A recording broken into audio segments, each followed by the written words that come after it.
ऐसा है कि जुमलों से अब आगे चीजें नहीं होंगी।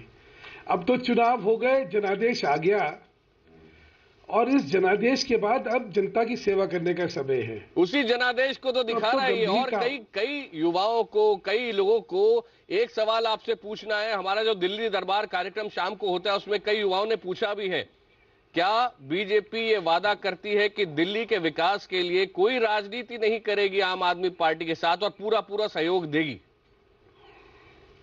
ऐसा है, भाजपा सेवा के लिए आई है लोगों के।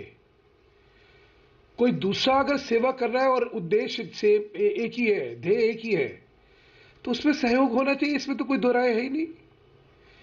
दिल्ली सरकार दिल्ली की जनता के लिए सेवा करने के लिए अग्रसर रहे और उसका जो सहयोग होता है वो, हाँ, अब उत्तरदायित्व उन पे है कि वो इसमें राजनीति ना करें। अगर पोस्चरिंग होगी, राजनीति होगी, तो स्वाभाविक तौर। आकाश जी, मुझे लगता है कि अभी जो स्थिति है उसके बारे में पहले जायजा ले लिया जाए। जी। जैसे मैंने कहा, चुनाव खत्म हो गए, अब पब्लिक पोस्चरिंग का अब समय नहीं बचा ना। अब तो वायदे भी हो गए, चुनाव भी हो गए, प्रशासन भी आ गया। देखिए, एक संवैधानिक ढांचा है दिल्ली का और उस संवैधानिक ढांचे के हिसाब से सरकार चलेगी। ठीक, इन्होंने जनता के वायदे करे, हमारी शुभकामनाएं हैं। मैं तहे दिल से शुभकामनाएं देना चाहता हूं कि ये जनता को जो वायदे इन्होंने करे हैं उनके वायदों पे खरा उतरे और उन वायदों को पूरा करने में जो सहयोग केंद्र का चाहिए संवैधानिक ढांचे के तहत, वो केंद्र सरकार जरूर करेगी, क्योंकि केंद्र सरकार का कोई इसमें वो नहीं है कि दिल्ली की जनता की सेवा ना हो। लेकिन अगर आप अपनी विफलताओं को या अपनी सीमाओं, लिमिटेशन जिनको कहते हैं, उनके ऊपर अगर आप राजनीति करेंगे और कटघरे में एक दूसरे को खड़ा करने की कोशिश करेंगे, तो ये शायद दिल्ली के लिए सकारात्मक रवैया नहीं रहेगा। क्योंकि फिर क्या होगा, फिर इसमें राजनीति आ जाएगी। क्योंकि वायदे जो है आपने करे, उन वायदों को पूरा करने का उत्तरदायित्व आपका है, सरकार आपकी है। आपको उन सरकारों में अगर दोषारोपण के लिए केंद्र सरकार को आपने इस्तेमाल करने की कोशिश करी, तो क्या होगा कि ये माहौल बिगड़ेगा। बीजेपी नहीं, इसमें मिनिमम कॉमन प्रोग्राम का तो कोई विषय ही नहीं है ना। ऐसा है, जिससे मैंने आपसे कहा और गंभीरता से कह रहा हूं, आकाश जी बड़ा प्रबुद्ध पैनल है यहाँ पे, इस पे गंभीर चर्चा होनी चाहिए। दिल्ली का एक संघीय ढांचा है, एक संवैधानिक ढांचा है और किसी भी सरकार की प्राथमिकता जो है उस ढांचे के अंतर्गत जन सेवा करनी होनी चाहिए। तो प्राथमिकता इस सरकार की भी यही होगी कि अपने कार्य क्षेत्र में, अपने अधिकार क्षेत्र में जो जो जनता को हमने वायदे करे हैं, उन वायदों पे हम लोग ध्यान केंद्रित करें और वो वायदे पूरे करे जाएं। और उन वायदों में जो भी केंद्र सरकार की भूमिका है, वो केंद्र सरकार उस भूमिका को निर्वाह करेगी। मुझे इसमें कोई संशय नहीं है। मैं बार बार जो एक चीज पे ध्यान रखना चाहता हूं, मुझे लगता है कि इसमें वाकई होना चाहिए कि इस सरकार की प्राथमिकता क्या है, कि हमारी अधिकार क्षेत्र के अंदर जो चीजें आती हैं उनमें हमें काम करना, ये प्राथमिकता है, या जो हमारे अधिकार क्षेत्र की चीजें नहीं है उनके विषय में हमें काम करना, वो हमारी प्राथमिकता है। तो ये तो प्राथमिकताओं का विषय है। जैसे दिल्ली के पूर्ण राज्य का बार बार ये जब गए, अभी जिक्र करा, आज भी हो रहा है। देखिए, दिल्ली का पूर्ण राज्य को देने का अधिकार क्षेत्र जो है वो संसद का है और संसद में भी जब तक 2/3 बहुमत से वो पारित नहीं होता तब तक दिल्ली को पूर्ण राज्य का दर्जा नहीं मिल सकता, क्योंकि जो संविधान है उसमें ऐसा लिखा हुआ है। अब संवैधानिक संशोधन इस सरकार की प्रथम वो प्रायोरिटी रहेगी, या दिल्ली की जनता के लिए जो जो वायदे करें, चाहे बिजली के हों, पानी के हों, घर के हों, ये प्राथमिकता रहेगी। तो अब प्रश्न आ जाएगा प्राथमिकता का, और मैं ये निवेदन करना चाहूंगा कि अपनी प्राथमिकता अपने अधिकार क्षेत्र की करी जाए, ताकि अभी हम लोग मिलके दिल्ली की जनता की सेवा कर सके। इससे नई सरकार आई है, हमारी शुभकामनाएं उसके साथ है, जनता की आकांक्षाएं उसके साथ है, जनता का स्नेह उसके साथ है। इसलिए किसी भी कार्य के बारे में उस पर विपरीत टिप्पणी करना शायद अच्छा नहीं रहेगा। लेकिन मुझे लगता था कि आज की मुलाकात में जो इनकी प्राथमिकता होनी चाहिए थी, वो दिल्ली में जो इनके अधिकार क्षेत्र की चीजें हैं उसके विषय में ये केंद्र से क्या सहयोग चाहते हैं, प्रधानमंत्री से क्या सहयोग चाहते हैं, अगर उसके बारे में बात करते तो शायद अच्छा रहता, क्योंकि ये जो एक मुद्दा है ये इनके अधिकार क्षेत्र का मुद्दा ही नहीं है। तो स्वाभाविक तौर पे एक नया मुख्यमंत्री जाता है तो वो कहता है भाई मेरी राज्य को मुझे ये चीजें चाहिए हैं, मेरे अधिकार क्षेत्र में मैं अपने अधिकार क्षेत्र में काम करना चाहता हूं, तो आपका इन चीजों में सहयोग चाहिए होगा। और क्योंकि इन्होंने तैयारी कर रखी है सत्ता प्रशासन में ये कैसे अपनी जो वायदे हैं उनको पूरा करेंगे, तो उस विषय में बात करते तो शायद ज्यादा सार्थक रहती। लेकिन चाहे वेंकैया नायडू हो, चाहे राजनाथ जी हो, चाहे मोदी जी हो, इन तीनों से दिल्ली को पूर्ण राज का दर्जा, क्योंकि दिल्ली के पूर्ण राज का दर्जा कोई केंद्र सरकार के हाथ में नहीं है। एक और चीज समझ लें हम लोग, ये संवैधानिक संशोधन होना है 2/3 से। भाजपा के तो राज्य सभा में अपनी बहुमत नहीं है, 2/3 की तो वादी जोड़ दीजिए। तो इसमें एक लार्जर पॉलिटिकल कंसेंसस जब तक नहीं बनेगा तब तक तो वैसे भी संभव नहीं है। लेकिन मैंने कहा ना कि प्रायोरिटी, मुझे लगता है प्राथमिकता इस सरकार की इस समय ये होनी चाहिए कि जो हमारे अधिकार क्षेत्र की चीजें हैं उससे हम जनता की सेवा कैसे कर सके और उसमें हमें केंद्र का क्या सहयोग चाहिए, इसके बारे में अगर चर्चा करेंगे तो शायद। आम आदमी पार्टी समर्थक मौलाना रशीदी भी हमारे साथ है, उनकी भी पहली प्रतिक्रिया साल की सबसे बड़ी मुलाकात के बारे में। सुधांशु जी, मुलाकात तो आपने देखी है टीवी स्क्रीन पर, हमने भी देखा है, बहुत अच्छी मुलाकात हुई है। नरेंद्र मोदी जी ने जिस अच्छे व्यवहार के साथ में उनका इस्तकबाल किया है, हम आपको, आपकी पार्टी को, आपके पीएम को बधाई देते हैं। लेकिन साथ ही साथ आपसे मैं एक सवाल करना चाहता हूं। आपने कहा कि अभी दिल्ली को पूर्ण राज्य दर्जा देने का एक संवैधानिक सिस्टम है। मैं आपसे भारतीय जनता पार्टी से ये पूछना चाहता हूं कि क्या ये सिस्टम जब भी सत्र शुरू होगा पार्लियामेंट का, क्या आप इस पर संशोधन लाएंगे? क्या आप इसको सदन में रखेंगे? ये मैं जानना चाहता हूं आपसे। ऐसा है मौलाना जी, नई सरकार बनी है, मैंने जैसे आपसे कहा कि हमारी शुभकामनाएं हैं।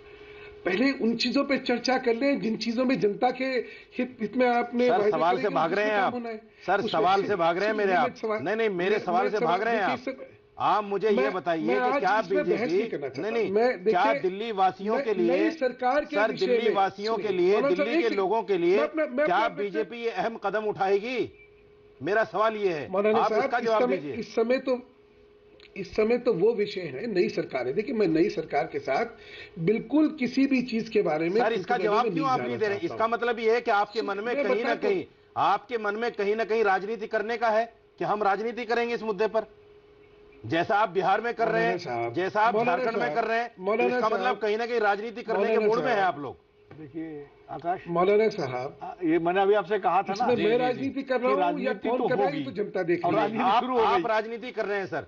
अगर आपके मन में चोर नहीं है, एक मिनट, अगर आपके मन में चोर नहीं है तो आप क्यों नहीं कहते कि हम सबसे पहले सत्र में इस बात को लेके आएंगे? विनम्रता से एक निवेदन करना चाहता हूँ मौलाना साहब, बहुत विनम्रता से, बहुत गंभीरता से, बहुत उससे एक मैं ये निवेदन करना चाहता हूँ कि जब भी एक नई सरकार आती है, लोगों की आकांक्षाएं होती हैं, लोगों में उम्मीदें होती हैं, तो पहले उन चीजों में हम लोग बात करें ना जिनमें सहमतियां हैं, जहां पे मतभेद हो सकते हैं, विचारों में अंतर हो सकता है, हमारी मजबूरियां आपकी मजबूरियां हो सकती है, उन पे क्यों? हमारी सबसे पहली वो करें जो हम लोग मिलकर दिल्ली की जनता के लिए चीज कर सकते हैं। हमारी सबसे पहली उम्मीद आपसे ये है और हम ये चाहते हैं कि आप इसको सत्र में लाएं।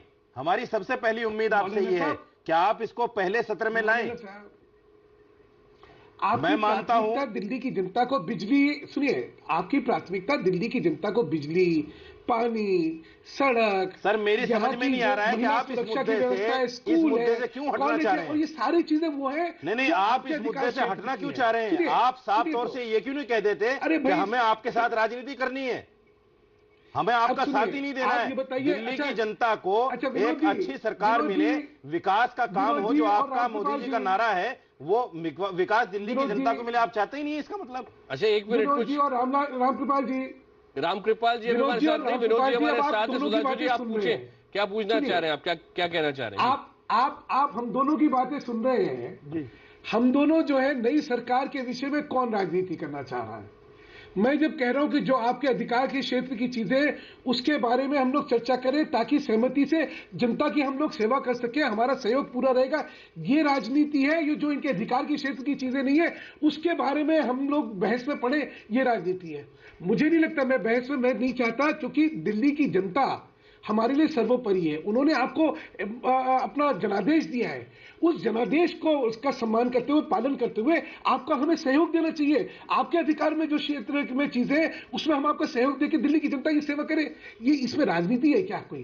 देखिए, मुझे नहीं लगता। मुझे लगता है कि इस समय राजनीतिक मतभेद छोड़ के, राजनीति छोड़ के क्यों ना हम लोग जनता की सेवा के लिए लगे। नहीं, मैं आकाश जी, दिल्ली में स्कूल अगर इनको बनाने हैं 500 तो उसके लिए इनको पूर्ण राज नहीं चाहिए।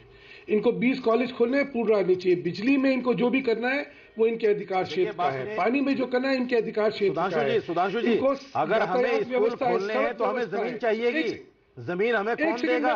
वो तो आपके पास है। मैं बोल दूं, स्कूल के लिए हमें जमीन चाहिएगी, वो हमें कौन देगा? सुनिए, वो तो आपके पास है। अरे सब सुनिए तो हम लोग दिल्ली के स्टेक होल्डर नहीं है क्या? हम नहीं चाहेंगे यहाँ पे स्कूल ना खुले। जिस दिन हम उसमें सहयोग ना करें उस दिन आप इस बात को उठाइए ना। हम वही बात कहना चाह रहे हैं कि कॉर्पोरेशन, सुनिए, हमें अगर हर बार भीख का कटोरा लेकर आपके पास जाना पड़े तो बेहतर ये है ना कि आप पूर्ण राज्य का दर्जा दिलवा दीजिए। अगर टकराव की स्थिति खत्म हो जाएगी, टकराव की राजनीति खत्म हो जाएगी। सहयोग देने को तैयार है तो आप भीख का कटोरा मानते हैं? सर, टकराव की राजनीति खत्म हो जाएगी, आप पूर्ण राज्य का दर्जा दीजिए। के साथ दिल्ली की जनता की सेवा नहीं होगी। नहीं, टकराव का रास्ता ही खत्म हो जाएगा। जनादेश है ये जनाब नहीं। अभी आप बताइए बिजली में क्या टकराव है? बिजली तो आपके पास है ना, बिजली में तो कोई टकराव नहीं है ना। आपको बिजली में जो भी राहत देनी है वो का जो चेहरा है, पानी में जो राहत देनी है, सुनिए, बीजेपी का जो चेहरा है वो जनता के सामने आ चुका है। बिहार हमारे सामने है, झारखंड हमारे सामने है, ये चेहरा बीजेपी का सामने आ चुका है। आप वो अगर हमारे साथ करना चाहते हैं तो करिए, जनता देख रही है इस बात को। आप इस बात पर क्यों नहीं आते कि हाँ हम करेंगे पहले सत्र में इसको? आप इस बात पर क्यों नहीं आते? अच्छा, सुधांशु जी अब इंतजार कर रहे हैं, उनको बोलने का मौका दे। जी सुधांशु जी। मौलाना साहब, मैं फिर आपसे बड़ा विनम्रता से हाथ जोड़ के निवेदन करना चाहूंगा, दिल्ली की जनता ने आपको अपनी भलाई के लिए जो मतादेश दिया है ना, उसका मर्म समझिए। यहाँ पे अगर सड़कों का विषय होगा, यहाँ पे अगर बिजली का विषय, पानी का विषय, जन सुविधाओं का विषय, सफाई का विषय, ये सारी चीजें आपके अधिकार क्षेत्र में आती हैं। यहाँ पे केंद्र के अधिकार क्षेत्र में सिर्फ 2 चीजें आती हैं, वो दिल्ली की पुलिस और डीडीए। और एक और आपको बात बता दूं, अगर आपने हमारा मैनिफेस्टो देखा हो और अगर नहीं देखा हो तो मैं बता देता हूं, अच्छी बात दिल्ली का पूर्ण राज्य का दर्जा देना हमारे मैनिफेस्टो के अंदर है, इसलिए हम उस पर बात कर रहे हैं। और ये हमने दिल्ली की जनता के लिए किया है, दिल्ली के आवाम के लिए किया है। अब बोलिए, मैं खत्म कर लूं मौलाना साहब। मैं आपसे इजाजत चाहूंगा कि मैं अपनी बात रखता हूं जी। आप पूर्ण राज्य का जो करना चाहिए जरूर करिए।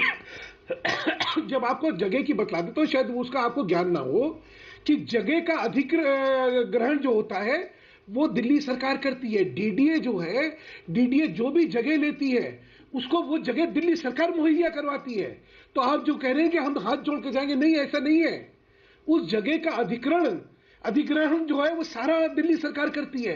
तो दिल्ली सरकार के पास कोई इन चीजों के लिए, शिक्षा के लिए कोई दिक्कत नहीं है, बिजली के लिए कोई दिक्कत नहीं है, पानी के लिए कोई दिक्कत नहीं है, यातायात व्यवस्था के लिए कोई दिक्कत नहीं है, भ्रष्टाचार की लड़ाई में कोई दिक्कत नहीं है, आपको किसी चीज में कोई दिक्कत नहीं है, सुशासन में कोई दिक्कत नहीं है, लोगों की समस्या के समाधान के लिए कोई दिक्कत नहीं है।